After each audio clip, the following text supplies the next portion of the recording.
এই মেয়েটার জীবন ছোট্ট একটা ভুল বোঝাবুঝির কারণে একদম নরকে পরিণত হয়। একদিন গ্রামের এক বখাটে ছেলে এই মেয়েটার সাথে অন্য একটা ছেলের মিথ্যা ভিডিও ভাইরাল করে দেয়, আর গ্রামের প্রত্যেকটা মানুষ সেই মেয়েটাকে নিয়ে নানা রকম অপবাদ দিতে শুরু করে, যার কারণে তার পরের সময়টাতে গ্রামের পঞ্চায়েত ডেকে সেই অপরিচিত ছেলেটার সাথেই মেয়েটার বিয়ে করিয়ে দেওয়া হয়। আর সেখান থেকে শুরু হয়েছিল এক অপারক সম্পর্ক। তাই আজকে সেই গল্পটাই বলতে চলেছি, যে গল্পটা আপনাদের শেখাবে মাঝে মাঝে দুর্ঘটনা থেকেও অনেক ভালো কিছু হয়। এই ছেলেটার নাম তপন। ছেলেবেলায় সে তার বাবা মা দুজনকেই হারিয়েছে, আর এখন নিজের জীবনটাকে সে একাই এগিয়ে নিয়ে যাচ্ছে। আপন বলতে তার কেবলমাত্র নিজের চাচা আছে, যার সাথে তার সম্পর্ক তেমন একটা ভালো না। এই গ্রামে তপনের একটা বন্ধু আছে, তার নাম সুরেশ। আর আজকে সুরেশ তপনকে একটা বিশেষ কাজে তার সাথে করে নিয়ে যাচ্ছে। অপরদিকে এই মেয়েটার নাম হচ্ছে জোনাকি। আর আজকে স্কুলে জোনাকির বান্ধবী রাইসা জোনাকিকে তার সাথে স্কুল ফাঁকি দিতে বলে। আজকে নাকি তারা একটা জায়গায় যাবে। আসলে একটু আগে তপনের সাথে যে বন্ধুকে দেখলাম, তার সাথে জোনাকির এই বান্ধবীর দীর্ঘ 6 মাস ধরে রিলেশনশিপ চলছে। আর আজকে তারা দুজন স্কুলের পেছনে জঙ্গলের মাঝে সময় কাটানোর প্ল্যান করেছে। তাই সুরেশ তার বন্ধু তপন আর রাইসা তার বান্ধবী জোনাকিকে এখানে পাহারা দেওয়ার জন্য নিয়ে এসেছে। তাদেরকে এখানে পাহারায় রেখে তারা দুজনে জঙ্গলের ভেতরে চলে যায়, যাতে করে জোনাকি কিছুটা আনকমফোর্টেবল ফিল করতে থাকে, কারণ এরা দুজন একে অপরের সাথে আজ প্রথম পরিচিত হলো। ঠিক তখনই সেই জঙ্গলের পাশ দিয়ে একদল বখাটের ছেলে যাচ্ছিল। তারা দুজন ভেতরে রাইসা আর সুরেশকে দেখতে না পেলেও তপন আর জোনাকিকে ঠিকই দেখতে পেয়ে যায়, যার কারণে ওরা সেখানে গিয়ে তাদেরকে রীতিমতো হেনস্থা করতে শুরু করে। জোনাকিকে আটকে রেখে তারা তপনকে মারতে শুরু করে। তারা বলতে থাকে যে এরা দুজন নাকি জঙ্গলের মাঝে অবৈধ মেলামশা করতে এসেছে, আর তাদের মধ্যেই অপরজন এইসব কিছুর ভিডিও করতে থাকে। আর মারধর শেষে সেই ছেলেগুলি তাদের দুজনকে ধরে গ্রামের পঞ্চায়েতের কাছে নিয়ে যাচ্ছিল, কিন্তু রাস্তায় এক মুরব্বী তাদের দেখে সবকিছু জিজ্ঞাসা করে। ঝামেলা যেন না পারে সেই জন্য তপন আর জোনাকিকে তাদের নিজেদের বাড়িতে পাঠিয়ে দেয়। কিন্তু ঘটনা এখানেই শেষ হয়নি। মারধরের সময় তাদের যে একজন ভিডিও করছিল, সেই ছেলেটা ভিডিওটা সোশ্যাল মিডিয়াতে পোস্ট করে দেয়। মুহূর্তের মধ্যে গ্রামের সব মানুষ বিশ্বাস করে ফেলে যে তপন আর জোনাকির মাঝে হয়তো অবৈধ কিছু একটা চলছে। অন্যদিকে জোনাকির মা প্রথম থেকেই তার মেয়ের উপর বিশ্বাস রাখে যে তার মেয়ে এমন কাজ করতে পারে না, কিন্তু তবুও পঞ্চায়েতের সিদ্ধান্ত মেনে পরদিন জোনাকির মা জোনাকিকে নিয়ে সেখানে বিচার কাজ করতে উপস্থিত হয়। পঞ্চায়েতে গ্রামের লোকজন ওই সময়টাতে তপন আর জোনাকির উপর খুবই রেগে আছে। এমনকি সেই বখাটের ছেলেগুলোও এখানে মিথ্যা সাক্ষ্য দিয়ে তাদেরকে আরো দোষী প্রমাণ করে দেয়। তাই এবার জমিদার সিদ্ধান্ত নেয় তপন আর জোনাকির মধ্যে তারা বিয়ে করিয়ে দেবে। আর এখানে তাদের দুজনেরও তেমন কিছু করার ছিল না। তাদেরকে গ্রামের একটা মন্দিরে নিয়ে যাওয়া হয়, আর গ্রামবাসীর চাপের মুখে তপন আর জোনাকি বিয়ে করতে বাধ্য হয়। তারপর যেহেতু এই গ্রামে তপনের নিজের কোনো ভিটে বাড়ি নেই, তাই জমিদারের পক্ষ থেকে তাদের দুজনকে গ্রামের শেষ মাথায় একটা ছোট্ট থাকার জায়গা দেওয়া হয়। আর তপন দিনরাত পরিশ্রম করে সেখানে ছোট্ট একটা কুঁড়ে ঘর বানায়। বিষয়টা জোনাকির জন্য মেনে নেওয়া খুবই কঠিন ছিল, কিন্তু গ্রামের পঞ্চায়েতের সামনে তাদের আর কোনো উপায় নেই। দুদিন পর তপন একটা কাজ খুঁজতে বের হয়, কারণ মিথ্যা অপবাদের কারণে আগে যেখানে কাজ করতো সেখান থেকে তাকে বের করে দেওয়া হয়েছে। এমনকি গ্রামের কেউই তার এই বদনামের কারণে এখন আর তাকে কাজ দিতে চায় না।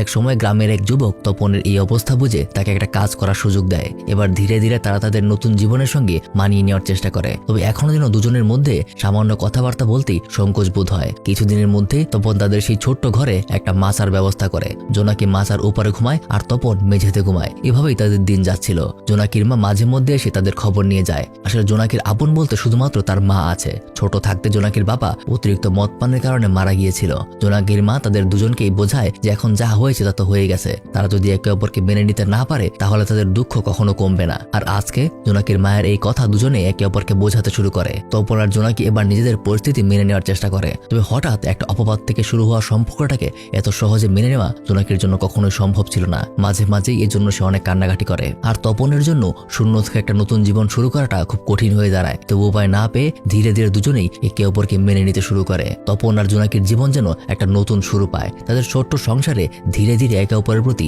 ভালোবাসা জন্মাতে শুরু করে। একদিন সাহস করে তপন জোনাকির মাকে প্রতিশ্রুতি দেয় যে সে জোনাকিকে সবসময় ভালো রাখবে, এবং যদি জোনাকি তার উপর ভরসা রাখে তাহলে অবশ্যই সে জীবনে সফল হবে। তারপর একদিন তপন তার কাজের প্রথম মাসের বেতন পেয়ে বাজার করে বাড়ি নিয়ে আসে। এক সকালে তপন যখন কাজের জন্য বের হয়ে যায়, তখন জোনাকি খেয়াল করে আজকে ভুল করে তার দুপুরের খাবার সে রেখেই চলে গিয়েছে। তাই জোনাকি সেদিন তপনের জন্য নিজের খাবারের বাটি নিয়ে তপনের কাজের জায়গায় যায়। আর সেখানে গরমে তপনকে কঠোর পরিশ্রম করতে দেখে জোনাকি ভেতরে ভেতরে খুবই কষ্ট পায়। সে জানে তপন এই কষ্ট করছে শুধুমাত্র তাকে ভালো রাখার জন্য, যার পর থেকে তাদের সম্পর্কটা আরো গভীর হতে শুরু করে। সেদিন রাতে জোনাকি খেয়াল করে মেঝেতে ঘুমানোর কারণে তপনের গায়ে অনেক মশা লাগছে। তাই জোনাকি তাকে তার সাথে এসে উপরে শুতে বলে। আজ এই প্রথমবার তারা একসাথে একই বিছানায় ঘুমায়। সেই রাতে তপন জোনাকির সাথে ভালো খারাপের অনেক কিছুই শেয়ার করে। আর এখন থেকে প্রত্যেক ছুটির দিন তপন জোনাকির সাথে খুব সুন্দর সময় কাটায়। একদিন জোনাকি তাকে জানায় যে সে নাকি তার পড়াশোনা চালিয়ে যেতে চায়। তাই তখন সেদিন জোনাকিকে নিয়ে তাদের স্কুলে যায়, কিন্তু ওখানে যাওয়ার পর তারা বুঝতে পারে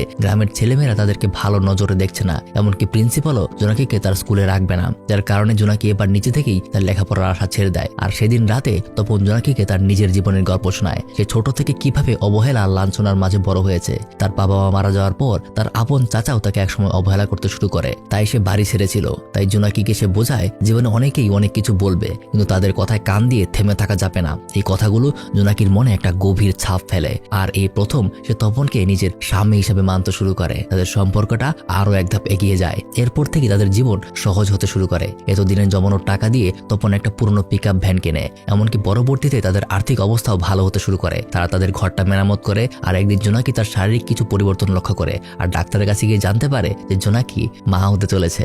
এই খবরটা তাদের জীবনের নতুন একটা আনন্দ বয়ে আনে। এখন তপন আর জোনাকি একে অপরের জন্য বাঁচতে শিখেছে। তাদের পুরনো ভাঙাচোরা জীবনের জায়গায় নতুন একটা ভালোবাসা এসেছে। এভাবে আরো অনেকগুলো দিন কেটে যায়। তপন আজকে জোনাকিকে ডাক্তারের কাছে নিয়ে গেছিল, আর এখন তারা বাড়ি ফিরছে। আর সেদিন জোনাকিকে বাসায় রেখে তপন তার গাড়ি নিয়ে বের হয় তার বন্ধুদের সাথে দেখা করতে। আজকে সে অনেক খুশি, কারণ ডাক্তার তাকে বলেছে তার বাবা হওয়ার দিনটা আর খুব বেশি দূরে নেই। গত সময়টাতে সে তার বন্ধু বান্ধবদের সাথে মিশে মদ পান করা শিখেছিল, আর আজকে এগুলোর আয়োজনই সে করেছে। আর এদিকে জোনাকি তার বাড়িতে তপনের ফেরার জন্য অপেক্ষা করছিল। একসময় সে তপনকে কল করে, কিন্তু তপনের ফোন তখন বন্ধ থাকাচ্ছিল। তারপর তপনের যখন বাড়ি ফিরতে আরো দেরি হচ্ছিল, তখন জোনাকি আর তার মা দুজনেই বাড়ির বাইরে তপনের জন্য অপেক্ষা করতে থাকে। আর একসময় জোনাকির মা জোনাকিকে বুঝিয়ে ঘরের ভেতর নিয়ে চলে যায়। সেদিন রাতটা এইভাবেই পার হয়ে যায়। আর সকালে দুজন ঘর থেকে বের হলে গ্রামের মানুষদের হুড়াহুড়ি দেখতে পায়। একটা ছোট্ট মেয়ে তাদের বলে গ্রামের শেষ মাথায় নাকি একটা গাড়ি অ্যাক্সিডেন্ট হয়েছে, যা শুনে তারা দুজন সাথে সাথেই গ্রামবাসীদের সাথে সেই জায়গাটায় যায়। আর দেখতে পায় বড় একটা ক্রেন দিয়ে তপনের ভাঙাচোরা গাড়িটা পানি থেকে ওঠানো হচ্ছে। আর সেই গাড়ির ভেতরে পড়ে আছে তপনের মৃতদেহ, যেটা জোনাকি কোনোভাবেই সহ্য করতে পারছিল না। সে কান্নায় ভেঙে পড়ে। আর ঠিক তখনই জোনাকির প্রসব বেদনা শুরু হয়। গ্রামের মহিলারা তাড়াতাড়ি করে ওখানে একটা অস্থায়ী ছাউনি তৈরি করে, আর সেখানেই জোনাকি একটা ছেলের জন্ম দেয়। কিন্তু সেই সন্তানের মুখ দেখার জন্য তপন আর বেঁচে নেই। জোনাকি ফিরে তাকায় তাদের অতীতে, কিভাবে এক দুর্ঘটনা থেকে তাদের জীবন শুরু হয়েছিল, আর এক দুর্ঘটনা তাদের জীবনকে শেষ করে দিল। এইভাবে তপন চলে গেলেও তার রেখে যাওয়া সন্তানই জোনাকির বেঁচে থাকার একমাত্র আশা হয়ে ওঠে। আর এখানেই আজকের গল্পটা শেষ হয়ে যায়। কিন্তু একটা কথা মাথায় রাখবেন, এই মদ জিনিসটা মানুষের জীবনকে কতভাবে আর কিভাবে যে ধ্বংস করতে পারে তা আপনার কোনো ধারণাও নেই। আর এই কারণে আমি সবসময় ডিসকারেজ করি কোনো ধরনের পার্টি আপনি যাই করেন না কেন আনন্দ ফুর্তি করার জন্য কখনোই নেশা পানির দিকে এক ফোঁটাও আগ্রহ তুলবেন না, কারণ এটা হতে পারে আপনার শেষ খাওয়া দাওয়া। এতক্ষণ আপনাদের সাথে ছিলাম আমি মারুফ। কথা হবে পরের আরেকটা ভিডিওতে।